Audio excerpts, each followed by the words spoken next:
Here is Hurn. Now he can kick a long ball from 60 metres. Shannon Hurn, yes! Oh boy, welcome to the big league. He's old school. He looks old school, doesn't he? Hurn made the ground from nowhere. I don't think we've seen him on Twitter or Instagram of late. He's a man's man. You know, he's the type of bloke you want to play under. He does the right things at the right time, and he just leads by example. What he's done can't be understated for the club. Played such a hand in us getting to the grand final in 2018 and having success. I rarely remember him playing a poor game. What a marvel he is, Shannon Hurn. He's helped change the culture for the better over the years. Hurn stands tall again. I think a reflection of the club is him. Hurn wreaking havoc at half-back as always. There'll be guys who play for 2 or 3 years now, and when they're in their 40s, they're going to say, "I played with Shannon Hurn." They're legacy players. They're the club legends. Legacy players, it's a beautiful phrase. In consecutive weeks, we've had Jack Riewoldt, Travis Boak and now Shannon Hurn, the first Eagle to reach the 300-game milestone. Shannon, congratulations. Great to have you back on AFL 360. Yeah, thanks very much, Jared. Thanks, Gary. Have you let it settle what it means? It is the game's big milestone as you reach it. Yeah, it is. There's been a bit more talk about it, a bit more media this week for sure. West Coast hasn't had one. Fremantle have had 2 players in Mundy and Pavlich. So to be the first for the club, I feel quite proud and honoured to be able to do that. And just fortunate enough to be at such a good club and also to be able to play for this period of time. It's a lovely description by Adam Simpson, old school. I suspect that sits pretty well with you.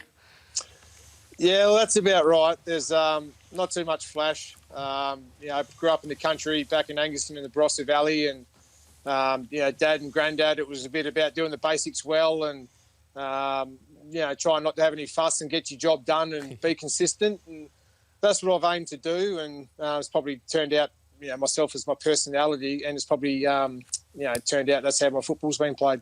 We're just looking at some of the names, Shannon, and well done. It's just an unbelievable achievement. We'll talk about the logistics of crossing the country as many times as you have, which adds to the occasion. But these names that we're seeing here are just some of the most high-profile players that are in our game, let alone over in Western Australia. I mean, how have you been able to deal with...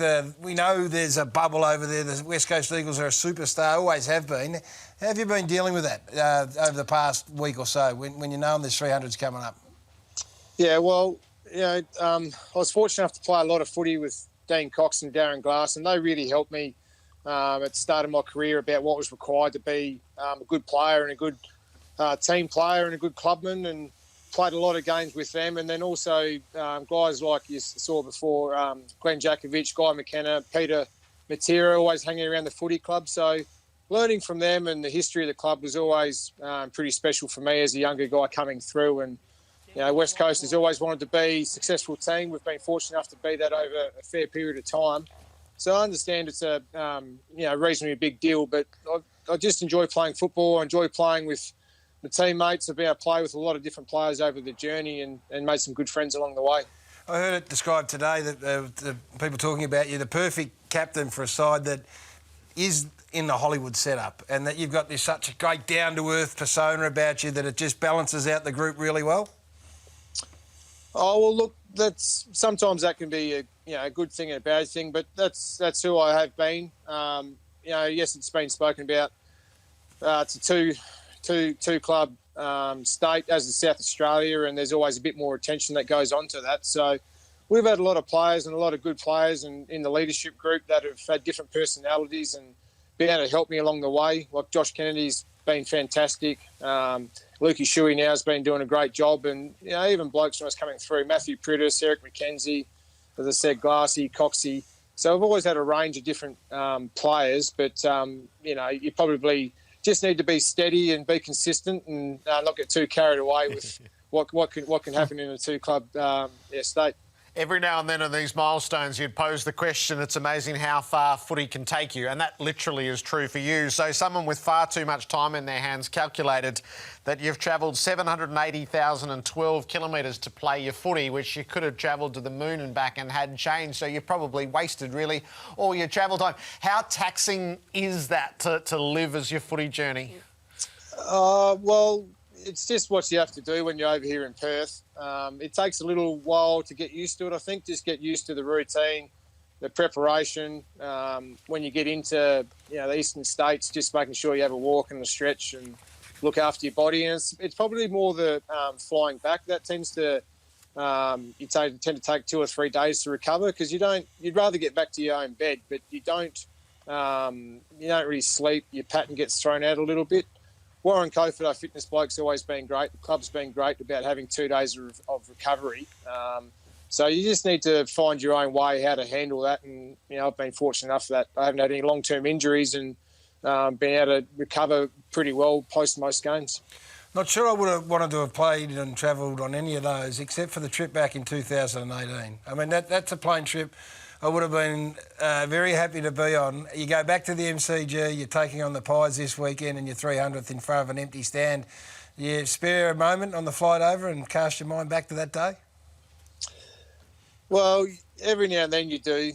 Yes, that's what we'd always been aiming to do, was to be able to win a premiership, and managed to do that in 2018, which was, individually, I was, really proud of how we went about it that day, and as a club was just fantastic. So we had, unfortunately, 2015, it was the other way around, where we got beaten pretty badly, and that was a long trip back to Perth. But this one was went pretty quick, and obviously have a good laugh and celebrate and tell a few stories along the way.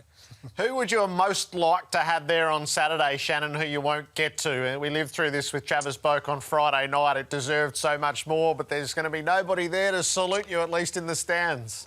Yeah, well, I saw that's what happened with Jack Rewalt going up to Queensland, and then Travis Boak as well.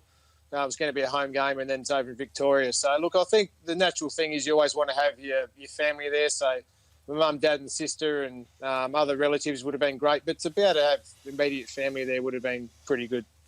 So last one is, we've been talking tonight around the staging of a grand final and potentially over in the West. You know the stadium as well as anyone. Would it be a worthy venue for the great occasion that the grand final is? I certainly think it would be, yes. Been very fortunate enough. It's been four years old now, maybe. State of the art, can get 60,000 in there as well. It's nearly a mini MCG. We've been lucky enough to play a couple of finals in 2018 and 19 there, and it's extremely loud. So yes, they're always your home supporters, but it's a good state, it's a good club, and if need be, I'm sure it would be able to host it if that happens. Shannon, we wish you all the very best for Saturday. It's right here on Fox Footy for family and friends and all footy supporters to salute you as you reach 300. Congratulations again. Thanks very much, Jared. Thanks, Gary. Good on you, mate. That's a fair honour roll that he sits on top of, and it's worthy. And when we said it about Travis Boak, these are just genuine role models and good people, and I'm going to be there Saturday. It's going to be great to watch. Brilliant. Make it a worthy one for him.